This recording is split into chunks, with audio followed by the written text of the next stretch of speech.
ഇതാ കണ്ട നല്ല സോഫ്റ്റും ഹെൽത്തിയുമായിട്ടുള്ള റാഗി ഇഡ്ഡലി ഇതേ മാവിൽ തന്നെ ദോശയും ഉണ്ടാക്കിയെടുക്കാം. അളവെല്ലാം വളരെ കൃത്യമായിട്ട് ഞാനിവിടെ പറയുന്നുണ്ട്. എത്ര സമയം കുതിരാൻ വെക്കണമെന്നും എത്ര സമയം അരച്ച് വെക്കണമെന്നും എല്ലാം വളരെ കൃത്യമായിട്ട് പറയുന്നുണ്ട്. ഒന്ന് സ്കിപ്പ് ചെയ്യാതെ കാണാൻ ശ്രമിക്കണേ.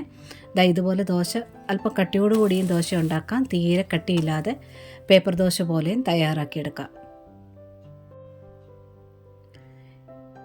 ഇനി ഇതെങ്ങനെയാണ് തയ്യാറാക്കിയെടുക്കുന്നത് നോക്കാം.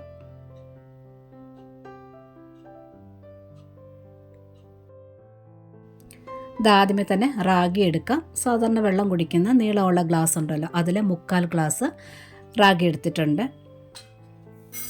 ഇനി ഈ ഒരളവ് കപ്പിന് എത്രയും വരുമെന്ന് നോക്കാം. 1 കപ്പ് കറക്റ്റായിട്ടുണ്ട്. ചില ആൾക്കാർക്ക് കപ്പളവിൽ കാണിച്ചാലേ അത് കറക്റ്റായിട്ട് മനസ്സിലാകത്തുള്ളൂ. അതുകൊണ്ടാണ് ഇത് 2 അളവൂടെ കാണിക്കുന്നത്. ഇനി മറ്റ് ഐറ്റം ചേർക്കുന്നതിന് മുമ്പായിട്ട് റാഗി തന്നെയായിട്ട് നല്ലവണ്ണം ഒന്ന് കഴുകിയെടുക്കണം. റാഗിൽ നല്ലവണ്ണം പൊടി അഴുക്കൊക്കെ ഉണ്ട്. ഒരു 4-5 തവണ നല്ലവണ്ണം ഒന്ന് കഴുകിയെടുത്തുകൊണ്ട് വരാം. ഇനി ഉഴുന്നെടുത്തിട്ടുണ്ട്. അതേ ഗ്ലാസ്സിൽ തന്നെ ഈ ഒരു ലെവലിലാണ് ഉഴുന്നെടുത്തിട്ടുള്ളത്. ഇനി ഇത് കപ്പ് അളവിന് എത്രയും വരുമെന്ന് നോക്കാം. 1/2 കപ്പാണ് എടുത്തിട്ടുള്ളത്. അത് ഫുള്ളായിട്ട് എടുത്തിട്ടില്ല. ഒരു 2 ടേബിൾ സ്പൂൺ കുറവാണ്. ഈ പറഞ്ഞിരിക്കുന്ന റാഗി അളവിന് ഒന്നുകിൽ ഈ 1/2 കപ്പിൻ്റെ ലെവലായിട്ട് എടുക്കുക, അല്ലെങ്കിൽ ഇതുപോലെ 2 ടേബിൾ സ്പൂൺ കുറവായിട്ട് ചേർക്കുക. നല്ല സോഫ്റ്റ് ആയിരിക്കും ഇഡ്ഡലി ദോശയും. ഉഴുന്നെടുത്ത അതേ 1/2 കപ്പിൽ തന്നെ അതേ അളവിൽ മട്ടേരിയാണ് എടുത്തിട്ടുള്ളത്. ഇതില്ലാന്നുണ്ടെങ്കിൽ ഉരുണ്ട ടൈപ്പിലെ ഇഡ്ഡലിയുടെ അരി കിട്ടുമല്ലോ, ഗുണ്ടരി, അത് വേണേൽ ചേർക്കാം. ഇനി ഇത് ചേർക്കുന്നത് ഉലുവയാണ്. 1 ടീസ്പൂണോ ഇല്ലെങ്കിൽ 3/4 ടീസ്പൂണോ ചേർത്താൽ മതി, കൂടുതൽ ചേർക്കണ്ട. ഇനി ഇതെല്ലാം നല്ലവണ്ണം കഴുകിയെടുക്കണം. വെള്ളം തെളിയുന്നത് വരെ നല്ലവണ്ണം വെള്ളം ഒഴിച്ച് കഴുകിയെടുത്തുകൊണ്ട് വരാം. ഇത്രയും അല്ലാതെ ഇതിൻ്റെ കൂടെ ഒരൈറ്റം കൂടി ചേർക്കാനുണ്ട്. അത് ഇതിൻ്റെ കൂടെ ഇപ്പോൾ കുതിർത്ത് വെക്കണ്ട. കുറേയേറെ വെള്ളം ഒഴിച്ചിട്ട് ഇനി ഇത് കുതിരാൻ വേണ്ടി ഒന്ന് മൂടി വയ്ക്കണം. ഒരു 7-8 മണിക്കൂർ നേരത്തേനെങ്കിലും കുതിരാൻ വയ്ക്കുക. ഇനി ഇതാ ഒരു 1/4 കപ്പ് അവലെടുത്തിട്ടുണ്ട്. വെള്ള അവലോ ചുവന്ന അവലോ എടുക്കാം. ഇത് കുതിർന്ന് വരാൻ പാകത്തിന് വെള്ളം ഒഴിച്ചിട്ട് ഒന്ന് മൂടി വെക്കണം. അതായത് അരയ്ക്കാൻ പോകുന്നതിന് ഒരു 15-20 മിനിറ്റ് മുന്നായിട്ട് കുതിർത്ത് വയ്ക്കുക. ഇതൊരു 7.5 മണിക്കൂറോളം ആയിട്ടുണ്ട്. ഇതിനി ഒന്ന് അരച്ചെടുക്കണം. ഇവിടെ ഞാൻ 2 ബാച്ചായിട്ടാണ് അരച്ചെടുക്കുന്നത്. ആ കുതിർക്കാൻ വെച്ച വെള്ളം മാറ്റിയിട്ടുണ്ട്. കുറേശ്ശെ വെള്ളം ഒഴിച്ച് അരച്ചെടുക്കുക. ഒരുപാട് ലൂസായി പോകരുത്. ഒരു ഇഡ്ഡലി മാവ് പരുവത്തിൽ അരച്ചെടുക്കണം. സാധാരണ ഇഡ്ഡലിക്കൊക്കെ അരച്ചെടുക്കുമ്പോൾ ഒരല്പം തരിതരിപ്പ്, ഒരു റവത്തരിപ്പ് പോലുള്ള തരിതരിപ്പോടുകൂടിയല്ല അരച്ചെടുക്കാറുള്ളത്. ഒരുപാട് വെണ്ണ പോലെ അരച്ചെടുക്കാറില്ല. ആ ഒരു പരുവത്തിൽ ഇതും അരച്ചെടുക്കുക. ഒരുപാട് വെള്ളമാകരുത്. ഇഡ്ഡലി മാവ് പരുവത്തിലും അരച്ചെടുക്കുക. ഞാനിവിടെ 2 ബാച്ചായിട്ടാണ് അരച്ചത്. 2ാമത്തെ ബാച്ചിൽ അവലൂടെ ചേർത്താണ് അരച്ചത്. ആ ഒരു വീഡിയോ എനിക്ക് റെക്കോർഡായില്ല, ക്ഷമിക്കണം. ഇനി ഈ മാവിന് പാകത്തിനുള്ള ഉപ്പ് ചേർക്കുക.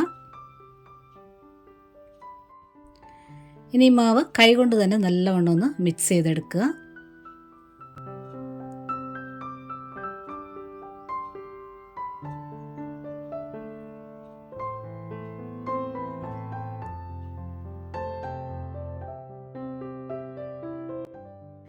ഇനി ഇത് പൊങ്ങി വരാനായിട്ട് മൂടി വയ്ക്കാം.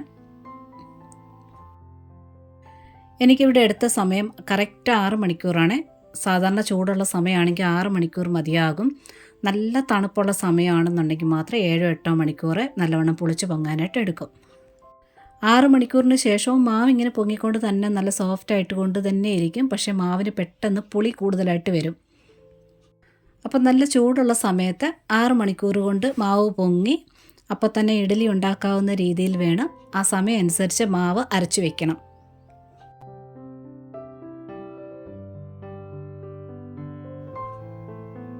ഇനി അങ്ങോട്ടും ഇങ്ങോട്ടും ഇട്ട് ഇളക്കാതെ ഒരേ സൈഡിലോട്ട് ഒന്ന് പതുക്കെ ഇളക്കിയെടുക്കാം. അതിൻ്റെ ശകലമൊക്കെ പതയൊക്കെ ഒന്ന് പൊട്ടിപ്പോവും, അത് കുഴപ്പമില്ല. ഇത് കാണുമ്പോഴേ അറിയാലോ മാവ് നല്ല സോഫ്റ്റാണ്. ഒരല്പം മാവൊന്ന് ഒതുങ്ങിയിട്ടുണ്ട്. ഇത്ര മതിയാകും. ഉപ്പ് ഈ സമയത്ത് ചെക്ക് ചെയ്യുക. പോരെന്നുണ്ടെങ്കിൽ ഇപ്പം ചേർത്ത് പതുക്കെ ഇളക്കിയെടുക്കുക. ഇനി ഇഡ്ഡലി ചുട്ടെടുക്കാം. ഇഡ്ഡലി പാത്രത്തിലെ വെള്ളം നല്ലവണ്ണം തിളച്ചതിന് ശേഷം എണ്ണ പുരട്ടിയ തട്ട് ഇറക്കി വയ്ക്കാം. ഈ പൊങ്ങി വന്ന മാവിൽ ഒട്ടും വെള്ളം ചേർത്ത് ലൂസാക്കേണ്ട ആവശ്യമില്ല. ഇതേ മാവിൽ തന്നെയാണ് ഞാൻ ദോശയും തയ്യാറാക്കാറുള്ളത്. അപ്പോൾ ഞാൻ 2 തട്ടാണ് വെച്ചിട്ടുള്ളത്. ഏകദേശം 20 ഇഡലി ഇതിലുണ്ടാക്കാൻ പറ്റിയിട്ടുണ്ട് 2 ബാച്ചായിട്ട്.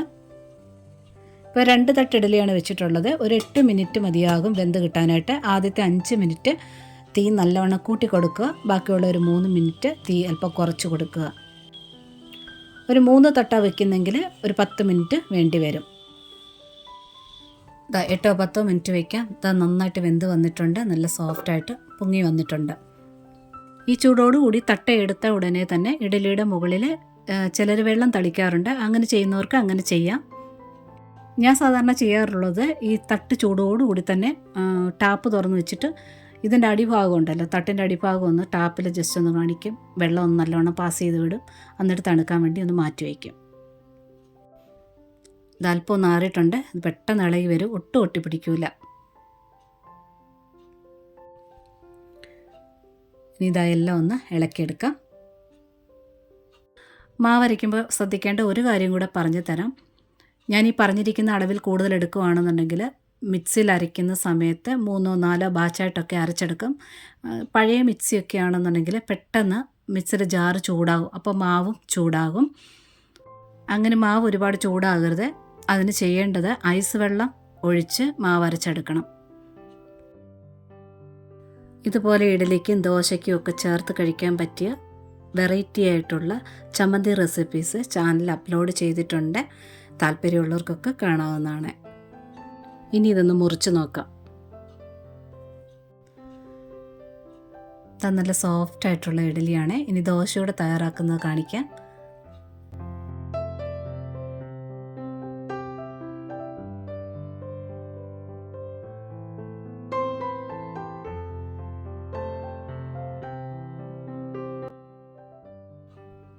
ഇതുപോലെയൊക്കെ നല്ല ചെറുള്ളി സാമ്പാറൊക്കെ ഇഡലി മുങ്ങുന്ന കണക്ക് ഒഴിച്ച് കഴിക്കാനൊക്കെ നല്ല ടേസ്റ്റാണ്. പൊങ്ങിയ മാവിൽ വെള്ളമൊന്നും ചേർക്കാതെ തന്നെ അതേ മാവിലാണ് ഇതുപോലെ ചെറുതായിട്ട് കട്ടിയുള്ള ദോശ ഉണ്ടാക്കാനും തീരെ പേപ്പർ പോലുള്ള കനം കുറഞ്ഞ ദോശ ഉണ്ടാക്കാനും അടിപൊളിയാണ്.